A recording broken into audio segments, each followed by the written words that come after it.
우리가 가장 잘 아는 것 가운데서 가장 잘 아는데 가장 또 잘 안 되는 것이 있다면 그것이 사랑이 아닌가 생각을 합니다. 그래서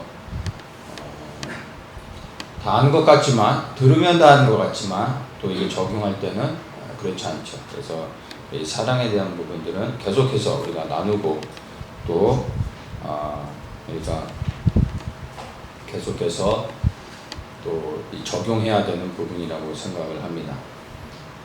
제가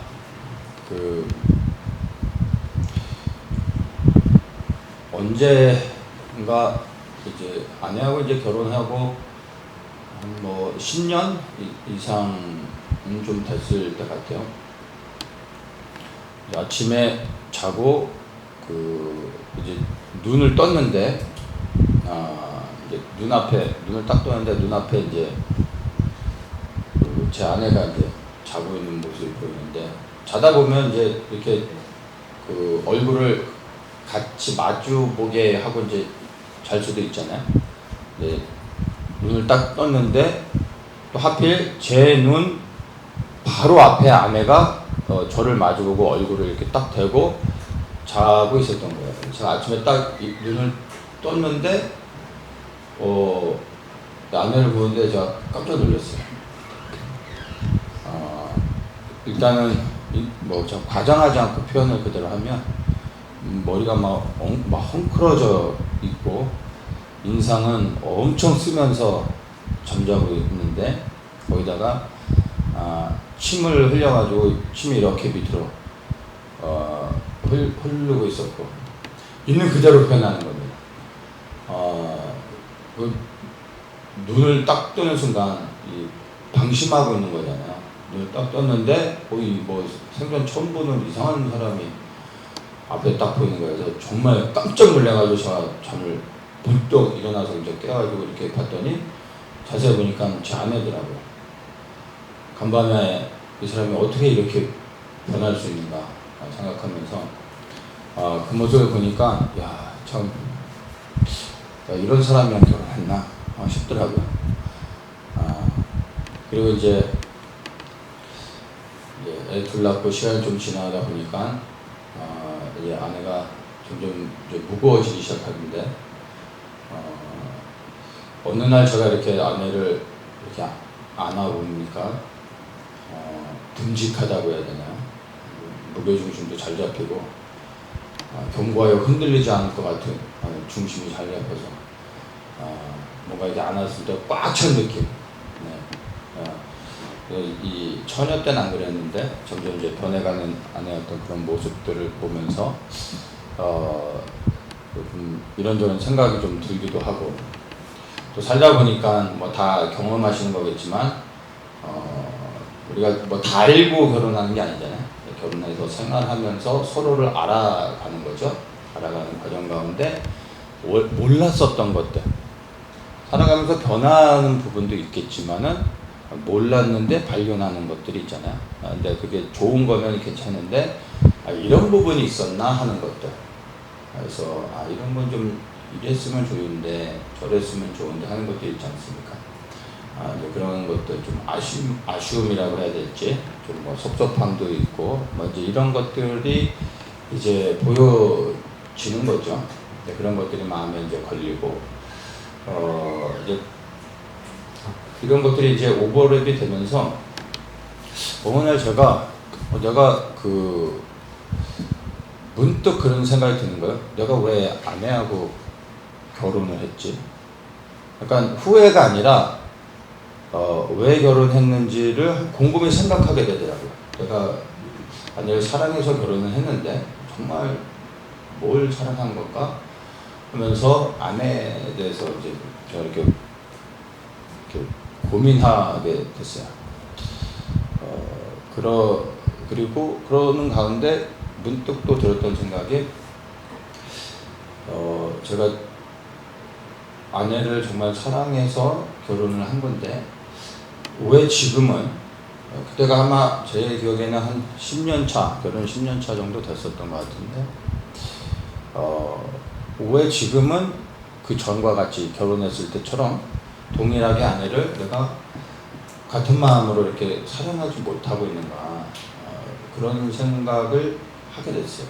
또 그런 생각을 곰곰이 하는 중에 문득 또 제 안에서 딱 떠올랐던 생각이 뭐냐면, 아내에 대한 그런 생각에서 갑자기 이제 예수님에 대한 생각으로 좀 이렇게 바뀌면서 저한테 이렇게 딱 들었던 생각이, 예수님은 나를 왜 사랑하셨을까? 이런 생각이 갑자기 이제 들더라고요. 아내에 대한 생각은 좋고, 예수님은 나를 얼마나 사랑하실까? 그리고 지금은 어떠실까? 이제 아내랑 비교가 되는 거죠. 내가 이 아내를 정말 연애할 때는 사랑해서 결혼을 한 건데, 결혼 10년 차에 그런 외형적인 걸 보고 또 아내의 부족한 어떤 섭섭함, 어떤 연약한 부분들을 보면서, 물론 저도 그게 있음에도 불구하고, 근데 그런 것들, 좋은 부분도 있음에도 불구하고 부정적인 것들만 이렇게 생각이 나면서 이제 아내에 대해서 저 이제 좀 전과 같이 하는 그런 마음들이 오버랩이 되면서, 예수님이 나를 참 사랑하시는데, 제가 알고 있지만, 근데 지금도 예수님이 나를 동일하게 그렇게 사랑하시는가? 왜냐면 제가 이제 그런 마음이, 아내에 대한 그런 마음들이 동일하지 않은 걸 생각하면서, 예수님이 나를 사랑하시는 건 맞는데 지금도 예수님이 나를 사랑하시나? 얼만큼 사랑하시는가? 이런 부분들을 곰곰이 생각하게 되더라고요. 그러면서 진짜 예수님이 나를 사랑하실까? 여전히 내가 예수님을 알아와서 지금까지 신앙생활하는 그 과정 가운데서 주님이 보실 때 정말 섭섭하게 생각하고, 정말 주님이 보실 때 온전하지 못한 부분들이 많이 있었을 텐데 여전히 주님은 나를 사랑하실까? 이런 부분들이 계속해서 좀 생각이 나더라고요. 그런 가운데서 이제 제가 오늘 나눴던 읽은 이 본문 말씀을 생각하면서 묵상하게 됐습니다. 8절에 보면 이렇게 얘기하죠. 사랑하지 아니하는 자는 하나님을 알지 못하나니 이는 하나님은 사랑이시니라. 하나님은 사랑이시다, 이렇게 말하고 있습니다. 하나님은 사랑이시죠. 사랑이 많으신 분이 아니라 하나님은 사랑이십니다. 사랑이 많은 것과 사랑은 다른 겁니다. 하나님은 사랑이십니다. 사랑이 많으신 하나님이 아니라 사랑의 하나님이신 거죠. 여기서 일단 제가 해답을 얻었습니다. 하나님이 나를 사랑하시는 이유는 나의 그 어떠함 때문이 아니라 그분이 사랑이시기 때문에 사랑하시는 겁니다. 이게 저한테는 큰 위안이 됐습니다. 내가 주님 앞에 뭔가 부족한 부분들이 분명히 있을 텐데 혹 내가 아내에 대한 그런 마음이 든 것처럼 주님께서도 나의 그런 것을 보시며 나를 사랑하지 않으시면 어떨까 하는 불안함이 있었는데, 그게 아니라는 거죠. 하나님은 그냥 사랑이십니다. 그냥 사랑이시기 때문에 그래서 저를 사랑하시는 거고, 그래서 우리를 사랑하시는 겁니다. 우리가 사랑할 만해서가 아니라 그분이 사랑하시기 때문입니다. 그리고 이제 또 이야기를 하죠. 내가 먼저 하나님을 사랑한 것이 아니라 하나님께서 나를 사랑하신 겁니다. 우리가 하나님을 사랑한 것이 아니다, 그렇죠? 이렇게 얘기해요. 하나님이 우리를 사랑하신 것이다. 우리가 물론 하나님을 사랑하지만, 근데 우리를 하나님을 향한 우리의 사랑은 우리가 시작한 게 아니라 그 시작은 하나님이 하신 겁니다. 그분이 우리를 먼저 사랑해 주셨기 때문에 그 사랑을 받은 우리가 이제 하나님을 사랑할 수 있게 되어진 것입니다. 그래서 우리가 하나님의 사랑을 알게 됐고, 사랑이 무엇인지도 알게 된 거죠. 하나님이 우리에게 보여주신 사랑이 어떤 사랑입니다. 밥을 사주는 사랑, 대화를 나눠주는 사랑, 이런 게 아니라 어떤 사랑입니까? 생명을 주신 사랑. 그래서 우리는 사랑이 무엇인지 하나님이 우리에게 보여주시고 주신 그 사랑을 통해서 사랑이 먼저 알게 됐고, 그리고 우리도 하나님이 우리에게 주신 그 사랑을 경험하며 이제 그 동일한 사랑으로 하나님을 사랑할 수 있게 되는 것입니다.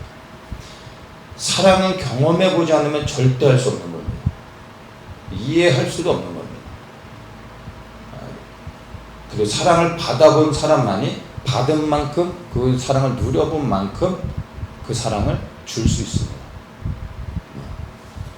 하나님이 생명을 주신 사랑을 우리가 정말 내 영으로 경험했다면, 그리고 그 사랑을 믿는다면 우리도 그 사랑 안에서 동일하게 사랑할 수 있게 되는 겁니다. 그래서 이것은 믿음과에 대한 부분이기도 하고, 또한 실질적인 체험입니다. 우리는 예수님이 십자가 못 박혀 돌아가신 것을 보지 못했지만, 그러나 그분이 나를 위해 생명을 내셨다는 것을 믿음으로 압니다. 그리고 그것이 실제가 됐다면 그 사랑을 받은 사람, 깨달은 사람, 그리고 그 사랑을 누린 사람은 동일하게 그 사랑을 주님께 드릴 수 있게 되는 거죠. 11절에 보면 사랑하는 자들아 하나님이 우리를 이같이 우리를 사랑하셨은즉 우리도 서로 사랑하는 것이 마땅하다, 이렇게 얘기합니다. 하나님이 우리를 사랑하셨으니까 우리도 서로 사랑해야 된다, 이렇게 얘기합니다. 근데 이게 뭔가 이상하지 않습니까? 하나님이 우리를 사랑하셨으니까 이제 너희도 나를 사랑해라. 하나님이 우리를 사랑했으니까 이제 우리도 하나님을 사랑해야 된다, 이렇게 말해야 되는 게 맞는 거죠. 그런데 하나님이 우리를 사랑하셨으니까 이제 우리도 서로 사랑하자. 사랑의 대상이 하나님이 아니라 누굽니까? 서로 형제를 사랑하자, 이렇게 얘기하고 있는 것입니다. 하나님이 우리를 사랑하셨으니까 우리도 이제 하나님을 사랑해야 되는 거 아닙니까? 그런데 하나님을 사랑하라 말하지 않으시고 서로 사랑하라, 형제를 사랑하라, 이렇게 얘기하고 계십니다. 여기서만 이렇게 얘기하는 게 아니라 많은 곳에서 이렇게 이야기합니다. 요한복음 13장 34절에 새 계명을 너희에게 주노니 서로 사랑하라, 서로 사랑하라. 내가 너희를 사랑한 것 같이 너희도 서로 사랑하라. 내가 너희를 사랑한 것 같이 너희도 서로 사랑하라. 서로 사랑하라 라고 말씀하시면서 어떻게 사랑해야 되는지도 말씀하십니다. 내가 너희를 사랑한 것 같이. 하나님께서 먼저 우리를 사랑해 주셨습니다. 이제 하나님께서 우리를 사랑해 주셨고 우리에게 그 사랑을 요구하시는데, 나를 사랑하라 라고 말하지 않으시고 서로 사랑하라, 이렇게 말씀하시는 겁니다. 왜 그럴까요? 왜 하나님을 사랑하라고 하지 않고 서로를 사랑하는, 형제 사랑을 이야기하고 있을까? 하나님을 사랑하라고 하는 게 맞는 건데 왜 서로를 사랑하라고 할까? 20절에 보면은 이렇게 말씀하십니다. 누구든지 하나님을 사랑하노라고 그 형제를 미워하면 이는 거짓말하는 자니 보는 바 그 형제를 사랑치 아니하는 자가 보지 못하는 바 하나님을 사랑할 수가 없느니라. 우리가 이 계명을 주께 받았나니 하나님을 사랑하는 자는 또한 그 형제를 사랑할지니라. 이렇게 말씀해 주고 계십니다. 여러분, 이 말씀을 잘 읽어보면 뭡니까? 하나님을 사랑하는 게 맞죠. 우리가 하나님을 사랑해야 됩니다. 그런데 하나님을 사랑하는 것은 다른 게 아니라 무엇이라고요? 형제를 사랑하는 게 하나님을 사랑하는 거라고 말씀하고 있습니다. 형제를 사랑하지 않으면 하나님을 사랑하는 게 아니라고 말하고 있는 겁니다. 이거 굉장히 중요한 말씀입니다.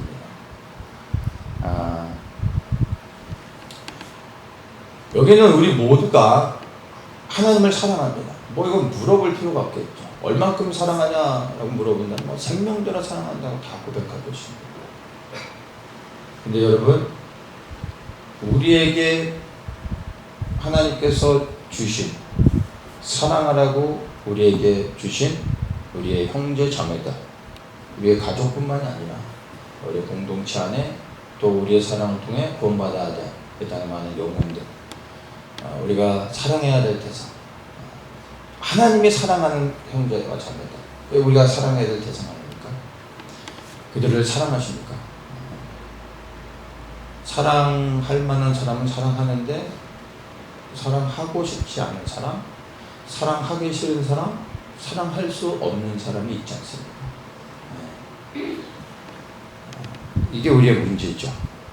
하나님을 사랑하라라고 하면은 여기에서 걸리는 사람은 아무도 없습니다.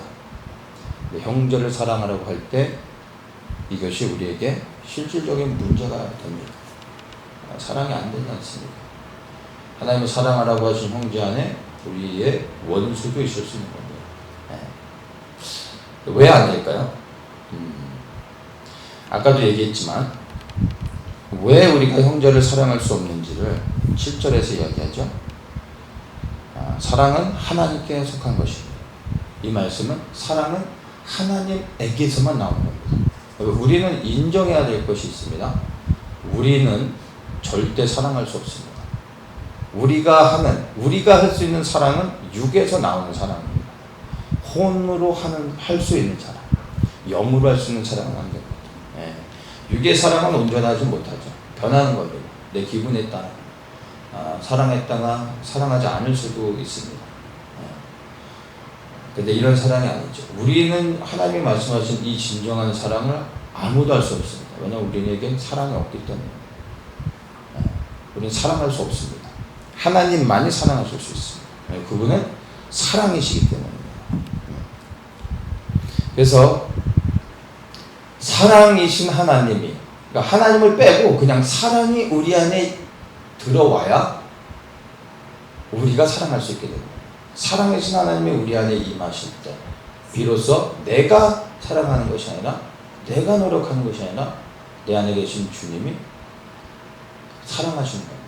그리고 나는 그것을 믿음으로 받고, 그리고 내가 통로가 되어지는 겁니다. 그럴 때 비로소 형제를 사랑할 수 있게 되는 겁니다. 내가 기준이 되어져서 형제를 사랑하려고 하면 반드시 한계가 있습니다. 온전하지 못합니다. 그 사랑은 언젠가 무너집니다. 원수가 되어질 수 있습니다. 그래서 우리에게 사랑하라 말씀하셨는데 우리가 이렇게 마땅히 해야 될 것입니다. 그런데 이 말씀에 순종하기 위해서 처음부터 우리가 형제를 사랑하려고 노력하거나 형제를 사랑하려고 시도하면 실패합니다. 그렇게 하면 안 됩니다. 첫 번째로 우리가 해야 될 것은 하나님의 사랑을 우리가 끊임없이 계속 받는 겁니다. 하나님의 사랑을 끊임없이 묵상하고 그 사랑을 여러분들이 계속해서 누리셔야 됩니다. 하나님의 그 사랑이 얼마나 크고 깊고 놀라운지를 날마다 경험하며 누려야 됩니다. 그 사랑이 우리 안에서 끊임없이 우리 안에 흘러 들어와야 됩니다. 그 사랑이 우리 안에 채워지는 만큼 내가 하나님이 나를 얼마나 사랑하시는지를 온몸으로 영으로 경험하는 만큼 내가 이제 예수의 이름으로 형제와 자매를 사랑할 수 있게 됩니다.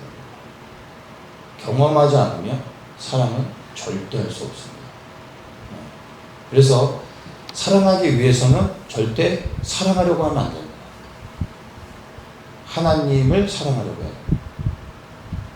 그 사랑을 더욱더 누리셔야 됩니다. 그러면 이제 내가 노력해서 자라나는 것이 아니라 내 안에 들어와서 내 안에 거하시는 예수님이 내 안에서 나를 통하여 사랑하는 마음을 주십니다. 그분이 사랑하시는 거죠. 그리고 나는 믿음으로 마음을 열고 순종하면 되는 것입니다. 그렇게 사랑이 흘러갈 때 그 사랑이 이제 형제를 살리게 되어지는 것이죠. 예수님께서 왜 우리를 위해서 십자가를 지셨는지 아십니까? 다른 관점으로, 구원에 대한 관점으로 생각하지 않고 예수님께서 우리를 위해 십자가를 지신 이유. 요한복음 15장 9절에 아버지께서 나를 사랑하신 것 같이 나도 너희를 사랑하였으니 나의 사랑 안에 거하라, 이렇게 말씀하십니다. 내가 너희를 사랑했다 말씀하시기 전에 뭐라고 얘기했습니까? 아버지가 나를 사랑한 것 같이 내가 너희를 사랑하였다라고 말씀하고 있습니다. 예수님이 우리를 사랑하시죠. 그분이 우리를 어떻게 사랑하셨습니까? 생명을 들여 십자가에서 뿔과 피를 다 흘려 죽으셨습니다. 그게 우리에게 보여주신 예수님의 사랑입니다. 그런데 예수님이 우리에게 보여주신 그 사랑이 예수님에게서 나온 게 아닙니다. 뭐라고 얘기했습니까? 아버지께서 나를 사랑한 것 같이 나도 너희를 사랑하였다. 근데 예수님이 우리에게 보여주신 그 생명을 드린 사랑이 예수님이 시작한 게 아니라 하나님이 예수님을 생명 들여 사랑했기 때문에 내가 너희를 생명 들여 사랑한 것이다 라고 말씀하시는 겁니다. 예수님도 하나님의 사랑을 경험하는 만큼, 그 사랑을 아는 만큼 우리를 향하여 하나님의 사랑을 보여주신 겁니다. 예수님의 사랑은 예수님에게서 출발하는 게 아니라 하나님에게서 나온 것임을 우리가 알아야 됩니다.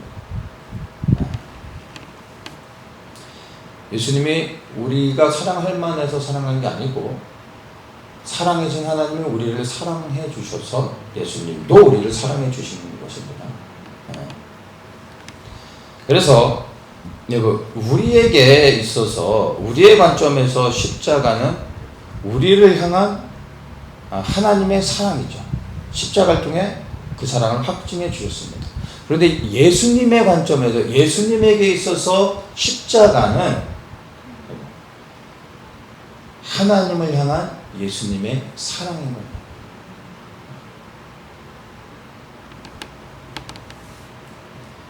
하나님께서 우리를 너무나 사랑하시는 것을 예수님이 아시기 때문에, 그리고 하나님의 그 사랑을 예수님이 누리고 경험하고 있었기 때문에 예수님이 아버지의 그 사랑으로, 아버지의 그 마음으로 우리를 동일하게 사랑해 주셨던 것입니다. 다시 말씀드리지만 여러분, 우리가 사랑해야 되는데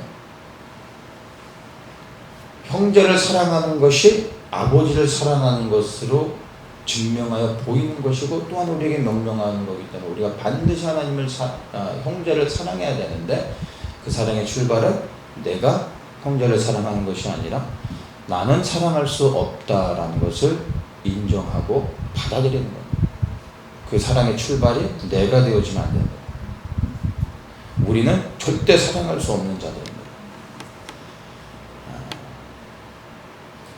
사랑의 대상이 사랑할 만해서 사랑하는 것도 아닌 것을 인정하셔야 됩니다. 우리가 좋을 때는 끊임없이 좋잖아요.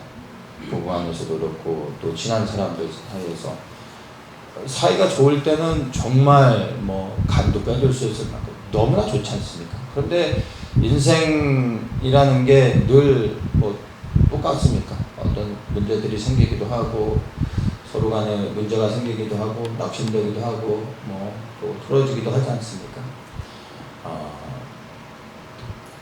사랑할 만하지 않을 때는 사랑하는 게 정말 고통스러운 거예요.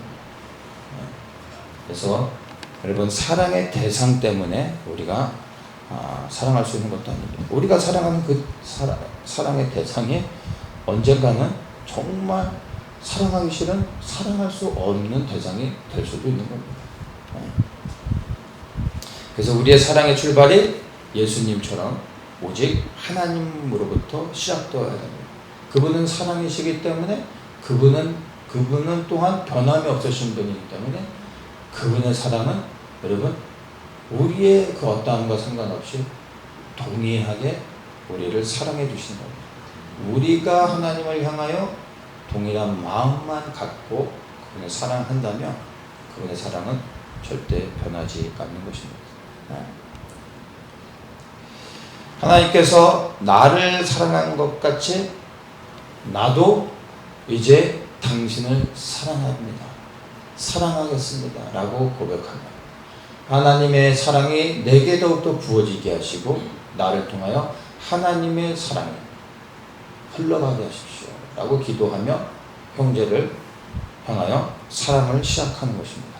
그러면 그 시작이 내가 아닌 하나님이 되는 것이고 그 사랑은 온전할 것이고 변함이 없으실 것이고 그 사람이 변하든 변하지 않든 문제가 있든 없든 그것과 상관없이 아버지의 마음으로 사랑할 수 있게 되어집니다. 그 사랑만이 정말 온전한 사랑이 되어진다는 것을 기억하십시오. 그래서 형제를 사랑하기보다는 하나님을 더욱더 사랑하는 것에 여러분의 마음을 중심을 드리고 그리고 더욱더 날마다 새롭게 하나님의 사랑을 경험하시기를 정말 축복합니다. 저는 일상 가운데 삶 속에 큰 변화가 있는 건 아니지만 우리가 살아가면서 엄청난 변화가 로또를 맞듯이 급격한 어떤 흥분되며 감사할 일들이 날마다 생기는 거 아니지 않습니까? 근데 저는 일상의 삶 속에서 정말 아주 작은 일이고 누구도 주목하지 않는 일이지만 일상의 삶 속에서 저는 하나님께 너무 감사할 때가 많고 그 하나님의 그 저를 향한 그 사랑들 아주 세밀하면서 섬세하게 하나하나 인도하시고 또 제게 깨닫게 하시는 그런 사람들이 있을 때 저는 전율을 느끼고 너무나 감사하고 그래서 주님께 그 사랑을 고백하고 또 찬양하고 일상의 삶 속에서 그런 것들을 늘 공격합니다.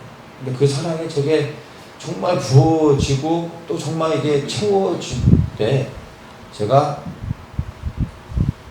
깨닫게 된 것이 아까 제가 아내에 대한 얘기를 했지만 아내의 그런 이제 모습들 이런 것들이 저한테 전혀 문제가 되지 않고 그 모든 것 제가 불평했었던 그 모든 것조차도 사랑할 만하게 네. 아내가 변하는 게 아니라 제가 변하니까 제가 변하는 게 아니죠. 주님의 사랑에 제 안에 임하는 거죠. 그래서 제가 변한 거겠죠. 네. 아내는 변한 게 없지만 저는 아내를 더 사랑할 수 있게 되는 것을 발견하게 됐습니다. 그리고 그 사랑이 내가 아닌 하나님을 알게 됐습니다.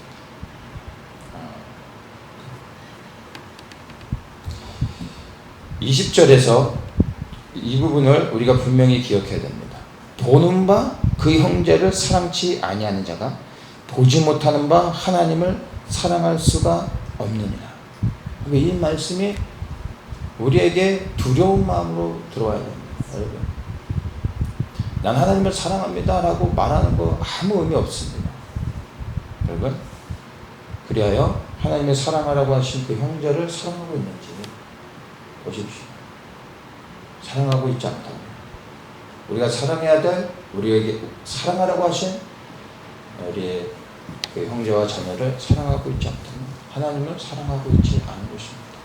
그럼 하나님을 사랑하지 않는 자가 나중에 하나님 만날 때 어떻게 되겠습니까? 두려워하셔야 됩니다. 그래서 사랑은 사실 상대방을 위한 것이 아니라 여러분 사랑은 사실 나를 위한 겁니다. 그리고 그 사랑은 나를 떠나 하나님을 위한 겁니다. 내가 이 형제를 사랑하는 것이 곧 하나님이 기뻐하시는 것이고 하나님의 영광을 받으시는 겁니다. 하나님을 위하여 우리는 형제와 자매를 더욱더 사랑해야 됩니다. 우리가 그렇게 예수의 이름으로 형제와 자매를 사랑할 때 주님께서 기뻐하시죠. 영광을 받으시는 겁니다. 우리가 서로 사랑할 때 여러분 영적으로 어떤 변화가 일어나는지 어떠한 일들이 일어나는지도 우리가 알면 더욱더 사랑할 수 있게 되어질 것입니다. 12절에 어느 때나 하나님을 본 사람이 없을 때 만일 우리가 서로 사랑하면 하나님이 우리 안에 거하시고 그의 사랑이 우리 안에 온전히 이루느니라. 우리가 서로 사랑하면 무슨 일이 일어납니까? 하나님이 우리 안에 임하신다고 말합니다. 이게 우리의 기도 제목 아닙니까? 우리가 기도할 때 어떻게 합니까? 주님 내 안에 임하여 주십시오. 내게 임하시고 나를 통치해 주십시오. 주님 나를 사랑해 주십시오. 라고 우리가 간구하지 않습니까? 네, 여러분. 우리가 이 주님의 임재를 위해서 기도하는 것도 필요하겠지만 여러분 이렇게 기도하는 것보다 우리가 어떻게 하면요 서로를 사랑하면 주님이 오시는 거예요. 내가 구하지 않아도 찾지 않아도 예수님의 이름으로 형제를 사랑할 때 주님 저한테 오지 마세요 라고 해도 주님이 내 안에 임하시는 거예요. 놀랍지 않습니까? 하나님의 임재 그리고 하나님의 그 사랑은 여러분 우리가 구해서 찾아서 받는 것이 아니라 우리가 정말 말씀에 순종하여 예수님의 마음으로 입을 열어 형제와 자매를 사랑할 때 그 사랑이 우리에게 더욱더 부어지고 더 큰 사랑을 할 수 있게 해주시고 하나님의 사랑을 온전히 우리 안에서 이룰 수 있게 하는 것입니다. 하나님의 임재를 정말 여러분 경험하고 싶다면 사랑하십시오. 여러분 안에 있는 모든 불평, 형제와 자매를 사랑함에 있어서 여러분에게 걸림이 되는 것들이 있을 겁니다. 사단은 사랑할 수 없는 이유를 내고 사랑할 수 없게끔 만들어줍니다. 또 그 모든 걸림들을 우리가 찾아내고 그것들을 치워야 됩니다. 그리고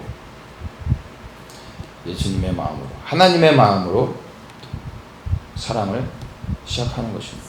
그럴 때 우리에게 사랑할 수 있는 능력을 더욱더 부어주시는 것입니다. 허물을 덮어주고 용서하고 용납하고 그리고 또 인내하고 또 기다려주고 이게 사랑하는 것입니다. 그래서 우리 안에 이 중에 저를 비롯해서 어느 누구도 하나님의 사랑을 온전히 이루었다라고 말할 수 있는 사람은 아무도 없을 겁니다. 하나님의 은혜가 벗겨지는 순간 나도 모르게 사랑했던 사람을 향하여 원망과 불평들이 나올 수밖에 없는 게 우리입니다. 그래서 이 온전한 사랑을 이루는 날이 주님 앞에 서는 날이 아닐까 싶습니다. 우리가 이 육신을 벗기 전까지는 우리는 끊임없이 아버지의 마음으로 사랑하려고 끊임없이 나아가야 되는 것입니다. 그래서 여러분 이제 이 말씀, 이 사랑에 대한 말씀들을 우리가 곰곰이 생각하면서 우리가 하나님의 말씀의 지식을 알아가는 것에 우리의 시간을 투자하는 것보다 이미 우리가 알고 있는 하나님의 그 사랑, 우리에게 명령하고 있는 하나님의 사랑을 우리의 삶 속에 실제로 적용하면서 우리가 노력하고 그리고 싸움하면서 이제 말씀에 순종하여 사랑을 시작하면 좋겠습니다. 그리고 이렇게 사랑해 나갈 때 우리가 세상을 이길 수 있는 능력도 주시며 하나님이 우리를 더욱더 사랑해 주시고 우리에게 더 큰 사랑을 할 수 있는 은혜를 주실 것입니다. 우리가 이렇게 고백하면 좋겠습니다. 하나님께서 나를 사랑하신 것 같이 나도 당신을 사랑합니다. 이것을 한번 고백하면 좋겠습니다. 하나님께서 나를 사랑한 것 같이 나도 당신을 사랑합니다. 나도 당신을 사랑합니다.